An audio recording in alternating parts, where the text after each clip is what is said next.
자, 회의관리 2급 두 번째 파트입니다. 자, 11번부터 20번까지이고요.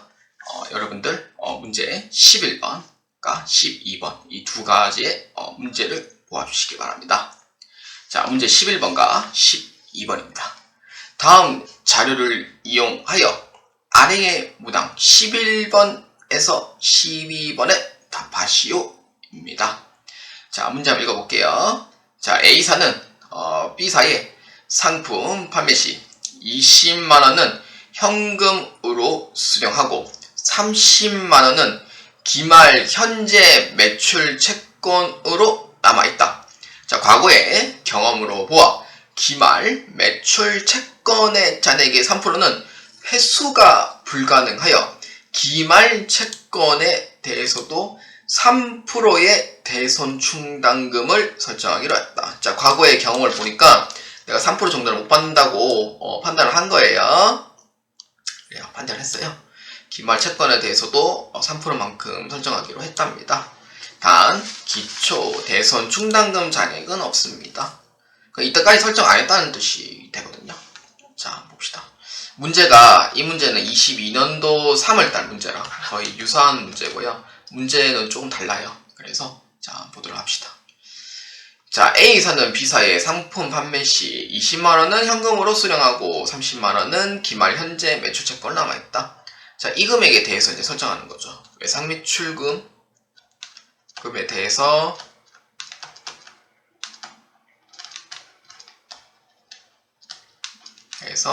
대손 충당금을 설정하는 거예요. 이렇게 20만원 현금 받았잖아요. 그럼 현금 받은 거와 관계없어요. 그래서 외상 매출금만 이제 돈을 못 받을 걸 대비를 해서 이제 하는 거고, 그럼 우리는 이렇게 이제 보는 거예요. 자, 항아리 신유단지가 있어요. 자, 신유단지가 있는데 여기서 이제 내가 돈이 없어요. 돈이 없죠. 이때까지 설정 안 했는 거예요. 그래서 지금 현재 돈을 못 받을 이제 가능성이 있는 이제 확률이 3% 정도를 못 받았다고 가정을 하는 거예요. 그러면은 30만원에서 3%만큼을 못 받은 거잖아요. 그래서 얼마냐면은 9,000원만큼 내가 설정을 해 놓는 거예요. 아, 이 정도는 내가 돈을 못 받을 것 같아요 라고 얘기를 하는 거예요. 그러면은 지금 기존에 있는 대손 충당금은 이제 설정해 놓은 게 없죠. 그러면은 여기에 내가 9,000원만큼 항아리 신유단지에 이제 모시는 거예요. 비상금으로. 그러면 대손 충당금은 얼마 넣어주면 돼요? 그 설정된 금액은 9,000원이고 기존에 대손 충당금은 없죠. 그렇기 때문에 대손 충당금 금액은 얼마입니까? 물어보면은 정답은 2번으로 보시면 됩니다. 그래서 30만원의 3%인 9,000원만큼 해주시면 됩니다. 자, 그랬더만 기말에 쓴 매출 채권 금액은 얼마입니까? 라고 물어보잖아요. 쓴 매출 채권 금액은 30만원에서 이제 3%만큼 설정하면은 9,000원만큼이 이제 대손 충당금이 되잖아요. 이거를 이제 차감을 시켜주는 거예요. 그래서 어떻게 되냐면은 외상 매출금 30만원 거기에 대손 충당금 9,000원 이렇게 이제 빼주면 돼요. 그럼 얼마냐면은 순 매출 채권 잔액은 29만 1천원만큼 하시면 됩니다. 그래서 정답은 2번으로 체크해 주시면 됩니다. 자, 그래서 각각 11번과 12번의 정답은 각각 2번으로 해주시면 되겠습니다. 자, 회의관리 2급 문제 13번입니다. 자, 다음 중 유형자산에 관한 설명으로 가장 올바르지 않은 것은 입니다. 자, 이 문제는 유형자산이고요. 유형자산은 꼭 아셔야 되는 게 있어요. 첫 번째가 뭐냐면은 영업 목적으로 사용합니다. 그러니까 절대로 판매 목적, 투자 목적이 아닌 영업 목적이고요. 두 번째는 1년을 초과해서 사용을 해야 됩니다. 그리고 형태가 있는 자산이에요.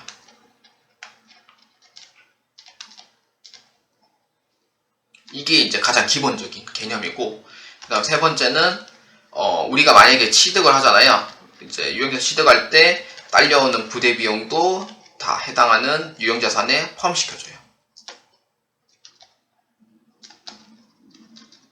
그 다음에 뭐 취득별 회계 처리, 뭐 그 다음에 감가상각비에 대한 얘기, 그 다음에 사후관리, 그 다음 처분, 이렇게 총 6가지 파트로 나눠져 있는데, 일단 기본적으로는 이 3가지 파트를 보고 그 다음에 관련돼 있는 부분이 맞는지 안 맞는지 자 한번 보도록 하겠습니다. 자, 1번 유형 자산이란 영업활동에 장기적으로 사용하기 위해 보유하고 있는 유형의 자산이다. 맞습니까? 그렇죠. 장기적으로 사용하기 위해서라는 뜻은 1년을 초과해서 사용한다는 의미가 됩니다. 그래서 보유하고 있는 유형의 자산이다 라고 하면은 맞다 이렇게 보시면 돼요. 자, 그 다음 2번입니다. 기업회계 기준에서는 유형 자산의 감가상각 방법을 건물, 구축물의 경우에는 정액법을, 기계장치 및 차량 운반구에 대해서는 정률법으로 반드시 규정하고 있다. 규정하고 있다는 얘기는 들어본 적이 없어요. 그렇기 때문에, 그리고 반드시라는 얘기도 틀렸어요. 유형자산은 사실 규정이라는 것 자체가 없어요. 그러니까 차량 운반구랑 기계장치랑 비품을 무조건 정률법을 써라? 그런 게 없어요. 상황에 맞게 그냥 정액법이면 정액법 쓰고, 정률법이면 그냥 정률법 쓰고, 그냥 생산량 비례법 생산량 비례법 쓰면 돼요. 근데 유형자산은 그런 규정 자체가 없어요. 무형자산은요 있죠. 왜냐, 눈에 안 보이는 거니까 온갖 규제가 다 있어요. 근데 유형자산은 제 눈에 안 보이는 거니까 이해는 하는데, 유형자산은 눈에 보이는 거라도 회사마다 이게 적용하는 방법이 다 달라요. 그래서 이거를 표준으로 잡아두지는 않습니다. 그래서 13번의 답은 2번은 아니다 라고 이제 보시면 되고요. 그러니까 이러한 규정은 없습니다. 없는 거고. 그 다음에 3번 유형 자산에는 토지, 건물, 구축물, 기계장치, 건설 중인 자산 등이 있다. 맞는 얘기죠. 토지, 건물, 구축물, 기계장치, 건설 중인 자산. 계정강호명이고요. 그 다음에 4번 유형 자산의 취득원가는 매입금액 또는 제조원가에 부수적으로 발생한 취득 부대비용을 합한 금액을 말한다. 취득금액 플러스 부대비용은 유형자산에 포함한다고 제가 정리할 때 얘기를 했었고요. 4번은 맞아요. 그럼 정답 몇 번이에요? 2번으로 체크해 주시면 됩니다. 얘기했지만 규정 같은 건 없습니다. 자, 회계관리 2급 문제 14번입니다. 자, 주식회사 3일은 전기 결산일 현재 장부 금액이 320만원인 화물차를 2021년도 7월 1일에 300만원에 처분하면서 15만원의 처분이익이 발생하였다. 자, 이 화물차와 관련하여 주식회사 3일이 2021년에 계상한 감가상각비는 얼마입니까? 라고 이제 물어보는 거예요. 이 문제는 눈으로 풀면 절대 답 안 나옵니다. 그렇기 때문에 분기를 한번 이용해 보도록 합시다. 회계 1, 2급도 똑같이 분기를 이용해서 나오는 문제들도 있어요. 회계관리뿐만 아니고 전산회계도 똑같고요.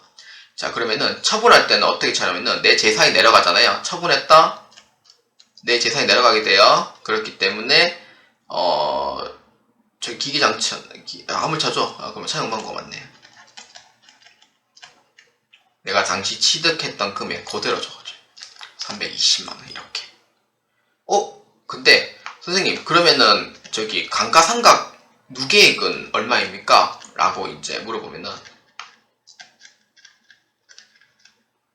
사실 감가상각 누계액이 얼마인지 나도 몰라요. 근데 문제는 그러니까 전기 결산일 현재 장부 금액이 320만원이 돼 있거든요. 근데 문제는 320만원의 화물차를 7월 1일에 300만원에 처분을 했다고 했어요. 그러면은 전기 결산일 현재 장부 320만원 간접법을 적용했을 때는 아마 장부금액이 그대로가 되는 거죠. 누계액이 얼마인지 모른다는 거예요. 이렇게 돼요. 자, 그래서 2021년도 7월 1일에 300만원 처분했대요. 그래, 미수금이랑 칩시다. 자, 그러면은 여기서 이제 처분하는 이 과정에 통해서 봤을 때 지금 이제 처분이익이 이제 생긴 거예요.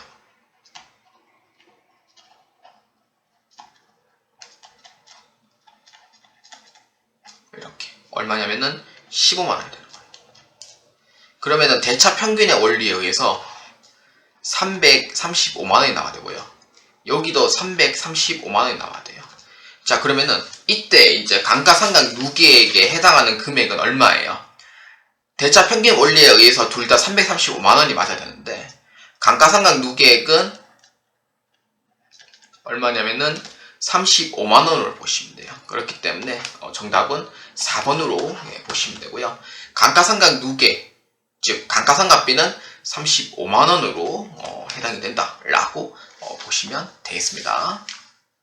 그러니까 이 문제는요, 그냥 주어진 대로만 하시면 됩니다. 자, 회계관리 2급 문제 15번입니다. 다음 중 회계추정의 변경 후에 변경한 사업연도 회사의 당기순이익이 감소되는 경우입니다. 그래서 회계추정의 변경이다. 원래 이거는 전산세무 2급에서 나오거든요. 그래서 회계관리 2급에 나온다길래 이 범위에서 넓어졌구나 이 생각을 하게 됩니다. 원래 있었는 게 맞고. 자, 한번 봅시다. 회계추정에 변경한 후에 변경한 사업연도 회사의 당기순이익이 감소되는 경우예요. 자, 한번 봅시다. 회계추정의 변경은요, 이걸 먼저 아셔야 될 것 같아요. 당기순이익 자체가 큰 변동이 없어요. 그러니까 당기순이익이 왔다 갔다 거리지 않아요. 정책 변경은 진짜 당기순이익이 왔다 갔다 거릴 수도 있거든요. 그때 이거 정책 변경 잘못하다가 회사 망하는 경우도 있어요. 진짜로. 당기순이익이 왔다 갔다 거리는 경우도 있어요. 그래서 후폭풍이 좀 세고, 근데 회계 추정의 변경은 당기순이익에 대한 큰 변화는 없어요. 그러면은 주로 어떤 경우냐면은 내용연수 있잖아요. 감가상각비. 내용연수를 이렇게 이제 변경을 한다든지, 내용연수 변경은 2011년도에 회계 추정의 변경을 받겠습니다. 회계 정책 변경 아니에요. 그 다음에 두 번째는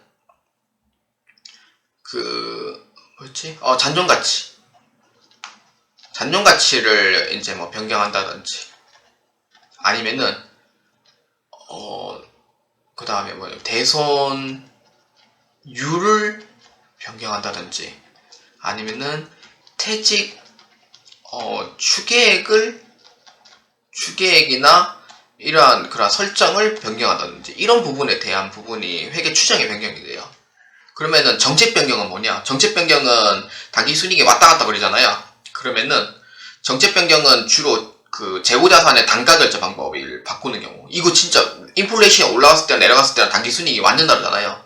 그래서 이게 정책 변경이 들어가고, 그 다음에 주식 같은 경우에 그 방법을 이제 변경하는 경우, 이 두 가지 사안이 이제 정책 변경에 해당됩니다. 그렇기 때문에 이러한 부분이 이제 주로 추정 변경이라고 보시면 되고요.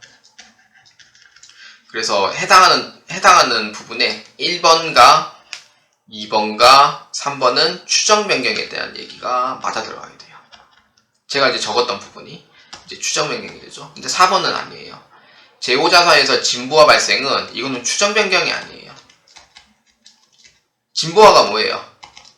약간 좀 뭐라 해야 되지? 약간 진부화가 제가 알기로는 폰으로 생각하면요, 우리 Z 플립 4버전하고 그 다음 Z 플립 5버전 나왔잖아요. 저 4버전 끝물에 샀거든요. 진짜로. 저 4버전 저 Z 플립 이거 계속 노래 부르면서 제 와이프한테 Z 플립 4버전을 제가 좀 아는 데에서 좀 이제 구입을 했는데 끝물에 나온 거예요. 진짜로. 제가 끝물에. 그러니까 끝물이 언제냐면 5버전 나오기 딱 3달 전에 샀습니다. 예, 그래가지고 4버전도 괜찮아요. 4버전 이제 딱 끝물일 때 이제 5버전 샀잖아요. 그러면은 4버전인 경우에는 가격 자체가 엄청 떨어지게 돼요. 5버전 출시되면서 4버전 엄청 가격이 떨어지게 돼요. 그렇기 때문에 이게 이제 진부화로 보거든요. 그러니까 가치가 좀 하락하는 경우인데, 이러한 부분의 이 진부화는요, 이거는 추정 변경이 아니에요. 이건 어쩔 수 없이 시장으로 인한 하락세가 돼요. 그렇기 때문에 4번에 대한 부분은 추정 변경이 되지 않습니다. 그렇기 때문에 정답은 4번으로 체크해 주시면 되겠습니다. 자, 회계관리 2급 문제 16번입니다. 다음 중 무형자산에 대한 설명으로 가장 올바르지 않은 것입니다. 아까 유형자산 나왔죠? 이건 무형자산이네요. 잘 됐네. 자, 유형자산도 한번 볼까요? 첫 번째는 영업목적입니다. 똑같이 영업목적이면서 1년을 초과해서 이제 사용을 하고요. 독점입니다. 말 그대로 독점적 권리가 있고요. 이 정도만 이제 보면 되고, 근데 조건이 있어요. 근데 이 조건이 뭐냐면은 이 세 가지 요건을 다 충족해야 되거든요. 어떤 거냐면은 이 조건이 이제 식별 가능성, 그 다음에 경제적 효익 가능성, 그러니까 수익이 들어올 수 있는 구조냐, 독점이냐 이런 거, 그 다음에 통제를 할 수 있냐, 통제 가능성. 이 세 가지 요건이 모두 충족을 해야지 무형자산이 인식이 돼요. 자, 그 다음에 두 번째는요. 뭐 대표적인 게 영업권하고 뭐 개발비긴 한데 뭐 그거는 인터넷 강의에서 들어도 가정하고 일단 패스할게요. 그 다음에 감가상각비. 이 감가상각비 이 조건이 이제 상당히 많아요. 그래서 어떤 거냐면은 뭐 법령에 뭐 정해진 경우는 제외하고 20년 초과가 불가능하다 뭐 이런 거랑, 그 다음에 이제 뭐 합리적인 뭐 내용 연수가 불가하다 라고 했을 때는 뭐 정해법만 사용이 가능하다. 그 다음 잔존가치는 당연히 없어야 되죠. 잔존가치는 없어요. 0원이에요. 뭐 이런 경우 있었죠. 그 다음에 직접법을 상각한다. 근데 지금은 간접법도 됩니다. 간접법도 적용이 되고요. 직접법도 가능하고요. 그래서 이럴 때 이제 대한 얘기라고 보시면 돼요. 자, 한번 봅시다. 자, 이런 내용을 통해서 자 한번 보도록 합시다. 자, 1번 무형자산 1항 물리적 형태는 없지만 식별 가능하고 기업이 통제하고 있으며 미래 경제적 효익이 있는 비화폐성 자산을 의미합니다. 자, 무형자산은 물리적 형태가 없어요. 내가 형태 없다는 거 내가 잊어버렸네. 그럼 1번에 대한 얘기는 맞아요, 안 맞아요? 맞는 얘기가 되죠. 그래서 1번은 맞아요. 그 다음에 2번 내부적으로 창출한 영업권은 무형자산으로 인정하지 않는다. 맞아요, 이거는. 그러니까 이거는 외부에서 이제 발생을 해야지만 영업권이 인정이 돼요. 근데 내부적으로 이제 창출한 영업권이 아닌 내부적으로 창출한 개발비는 맞아요. 근데 내부적으로 창출한 영업권은 아니다. 이렇게 보시면 되고. 자, 그 다음 3번 무형자산 상각 시 합리적인 방법을 내가 못하겠다 라고 하시면은 정해법을 사용한다. 맞는 얘기예요. 합리적인 방법을 못하겠다. 합리 내용에서 불가하다. 정해법 써야 된다. 정리할 때 얘기를 했었죠. 그 다음에 4번 개발비로 인식한 금액은 전액 발생 즉시 판매비와 관리비로 비용해야 한다. 이 4번은 해석을 정말 잘 해주셔야 돼요. 정답은 4번입니다. 자, 설명해 볼게요. 전액 발생 즉시 비용으로 해야 한다. 그 인터넷 강의나 어딘가 들었을 거예요. 개발비 같은 경우에는 만약에 개발에 성공을 했어요. 개발에 성공을 해서 자산의 인식을 요건을 충족해요. 그러면은 자산으로 처리를 해요. 근데 상각비는 그러니까 이거는 이제 매년 이제 합리적으로 이용을 해서 상각을 하면 돼요. 그러니까 자산 처리하면서 매년 합리적으로 상각을 하면 돼요. 그래서 그거에 대한 설명이지. 전액 발생 즉시 판관비로 비용을 해야 한다는 것은 개발 단계인데 개발에 실패한 경우가 있죠. 개발에 실패했는 경우에는 비용을 처리해야 돼요.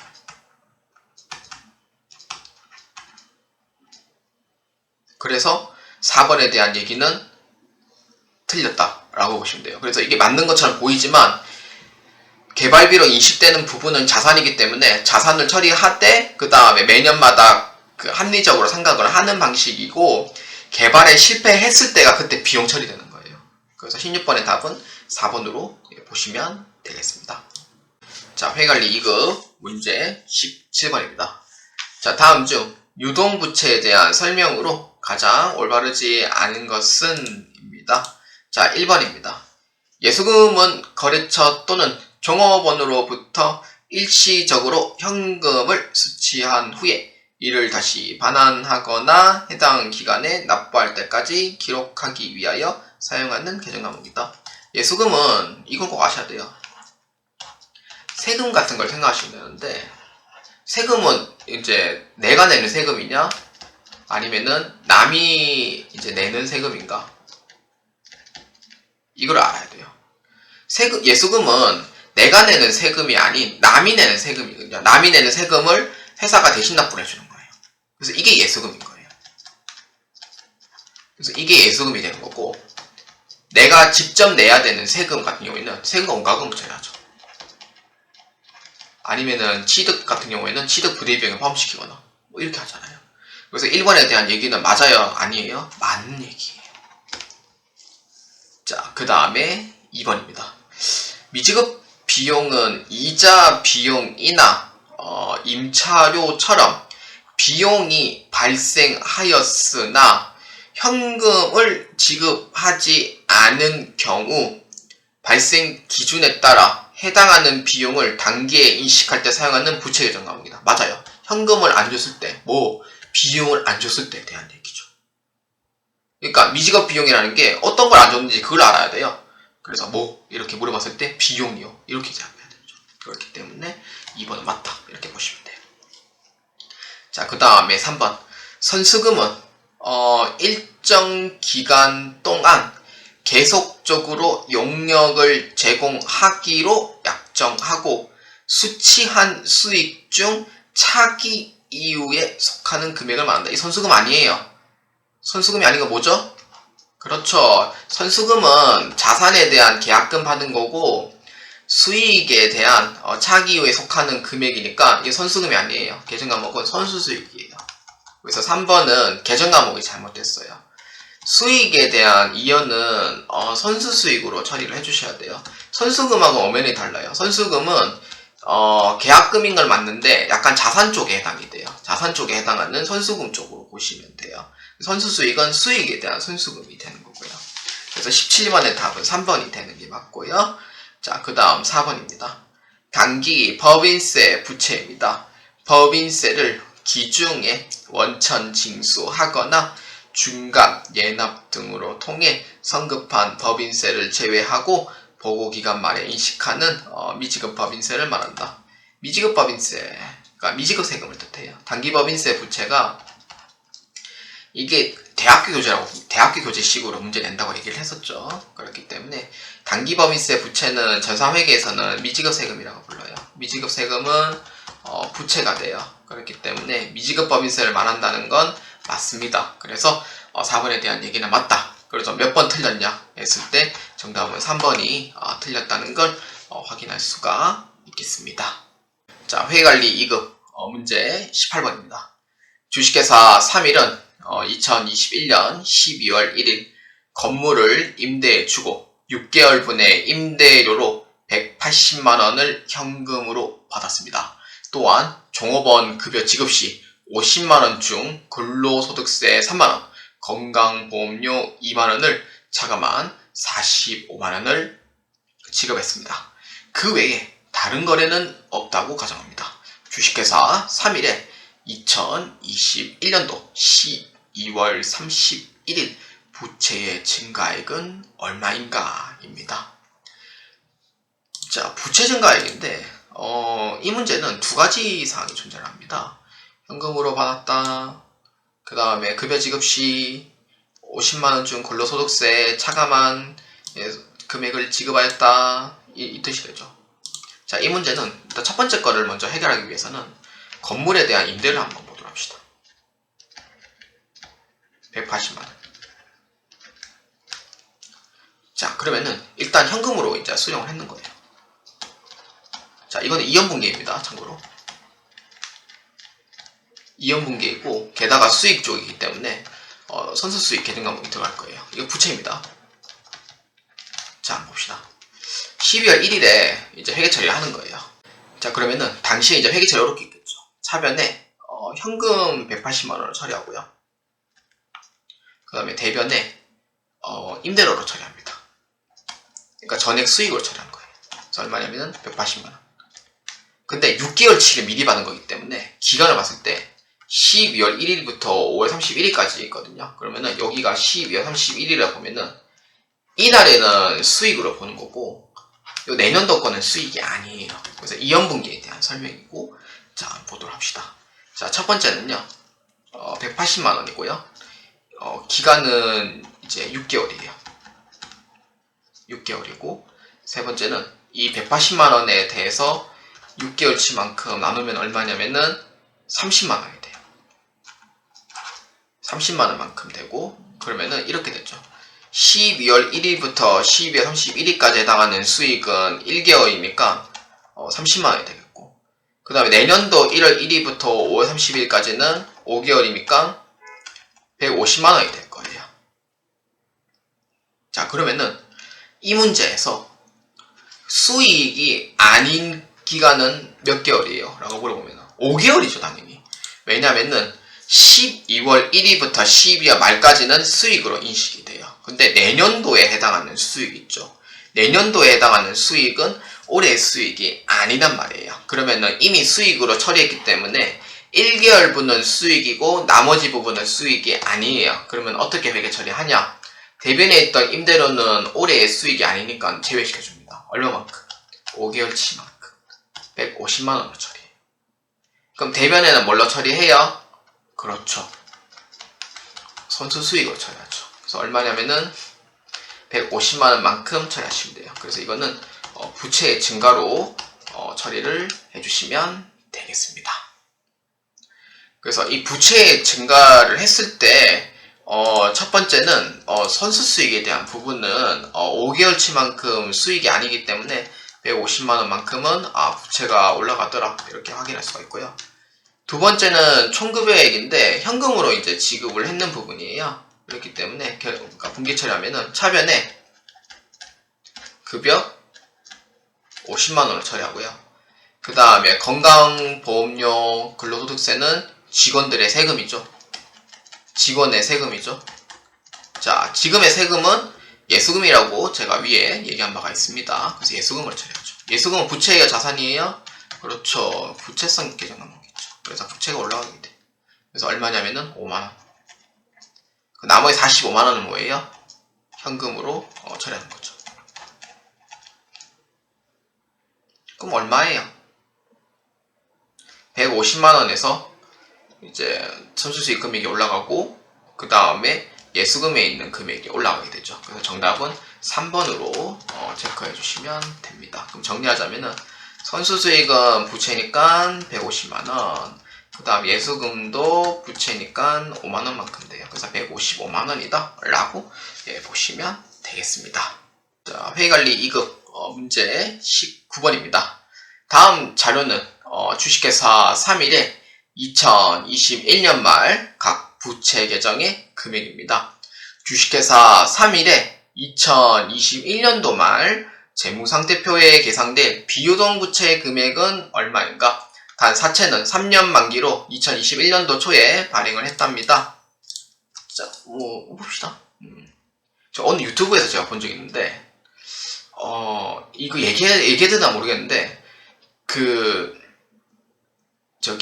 아주 유명하신 분, 그러니까 뭐뭐에서 지금 ERP로 수업을 하시는 분, 그분 개인 유튜브예요. 그래서 제가 이걸 우연히 본 적이 있거든요. 그래서 비유동 부채는 이 네 가지가 대표적이래요. 그래서 뭐냐면은 사장 태임이라고 불러요. 사장 태임. 이게 뭐냐면은 사자는 사채고요. 장은 장기 차입금. 자, 그 다음에 퇴직급여. 충당부채. 역시 프로는 달라요, 확실히. 프로는 다릅니다. 그래서 임대보증금 이렇게 돼요. 자, 그렇기 때문에 이 네 가지가 이제 대표적인 이제 비유동 부채 이제 계정 나오게 되고요.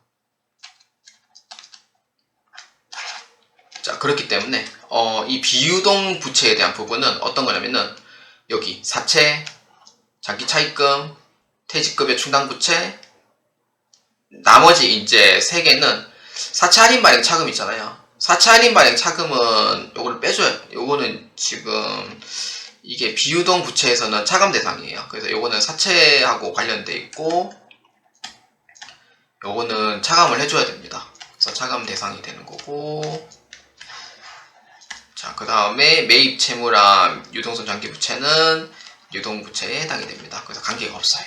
그래서 관련이 없다 이렇게 보시면 되고, 자, 그러면은 이제 사채, 장기 차입금, 퇴직급여, 충당부채 이렇게 돼 있으니까 요 세 가지를 더해주고요.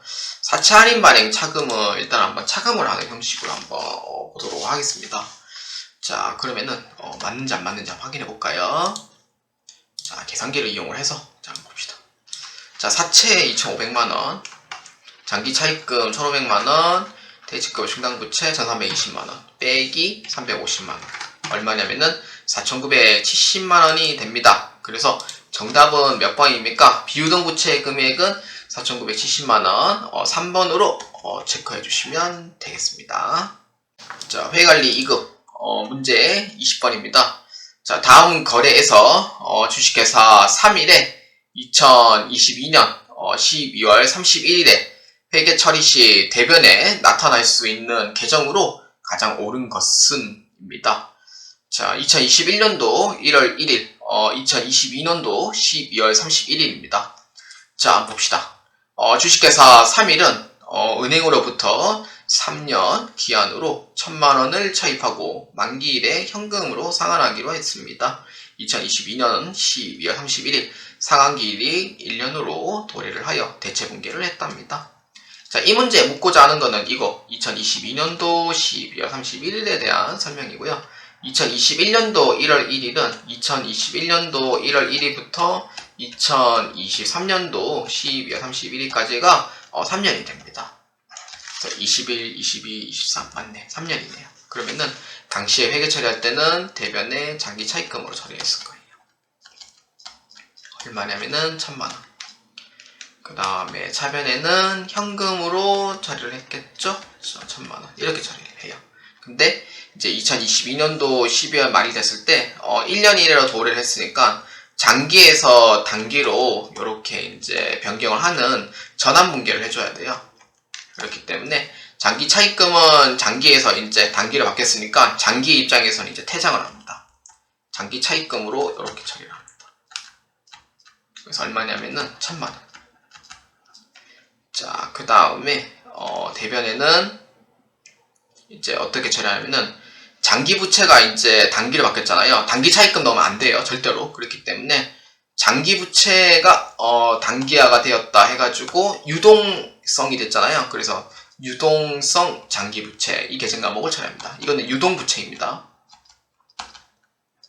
자, 그렇기 때문에 1,000만원으로 처리를 해줍니다. 이렇게 하는 이유가 뭐냐면은 장기에서 단기로 넘어갔다, 만기가 1년 이내다 라는 걸 보여주기 위함인 거고, 단기 차입금으로 처리하면은 오해의 여지가 생겨요. 새로운 대출을 취득을 했다 이런 생각을 들 수도 있기 때문에 오해의 여지를 잠그기 위해서 기존에 있는 장기에서 단기로 변경이 됩니다 라는 걸 의미를 하기 때문에 그래서 유동성 장기부채 계정 과목으로 사용을 하는 것입니다. 그래서 정답은 4번으로 처리를 해주시면 되겠습니다.